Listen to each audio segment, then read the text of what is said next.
in years past, I saw the Atlanta Braves kind of in the playoffs like, hey, the chop is racist, don't do the chop.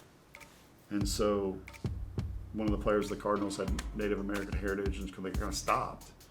And they kind of like, you know, and I don't really want to get too political here, but I'm not like, you're a Democrat, I hate you. You're a Republican, you're great. Or you're a Republican, I hate you. All Democrats are the best. Like, we're all on the same team. And it's okay if you feel differently than me. Right. What's most important is that I care about you. Just like we talked about coaches who care about their players. It's the number one most important thing. We're Americans. And it's okay to feel differently. And it's okay if you don't like the chop. And it's okay if you do like the chop.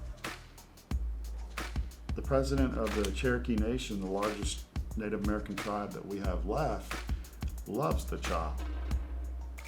That's cool. That helps us. It does. And there's going to be another tribe that doesn't like the chop. And so in years past, they kind of stopped being themselves. But one of the things that I do think brings us together is, hey man, it doesn't matter if you're a Democrat or Republican, we're both Braves fans. Let's go cheer for the Braves together. Right. And politics have always been in sports. I get that. But sports always brings people who feel differently together and gives you common ground. So we're Braves fans. So Braves fans, 95% of them want to chop. And so I think you should be respectful, you know, to people who feel differently. You don't have to make them feel like you. But I thought this is my opinion. And I want, you know, please respect my opinion. And so when people come into the game and they turn the stadium lights off and everybody gets out their phone and starts chopping and the music's playing, something started by Deion Sanders from Florida State way back when in the 90s, I still get the chills no matter how many times I see it or hear it.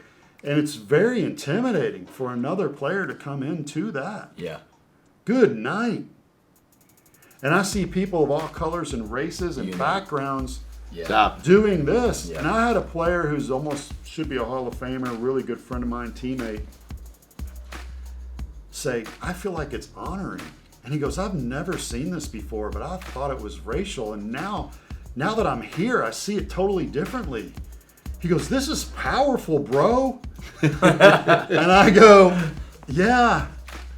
I get it.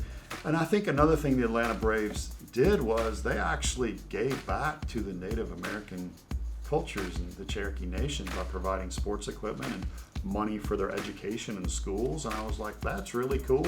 And allowed them to practice some of their things, you know, some of their rituals in the stadium and do some of their dances and heritage. And I was like, that's really cool. Yeah, man. You didn't see that? No. I think that for me is like, most people want to like throw a punch and then run out. And I'm like, well, have you given to what you're throwing a punch towards? Exactly. Is it that big a deal to you that you're willing to take out of your pocket and give? And I thought the Atlanta Braves did a good job of that. And after we lost the All-Star game, you got to be careful, Steve, when you ask me a question, because I may just go.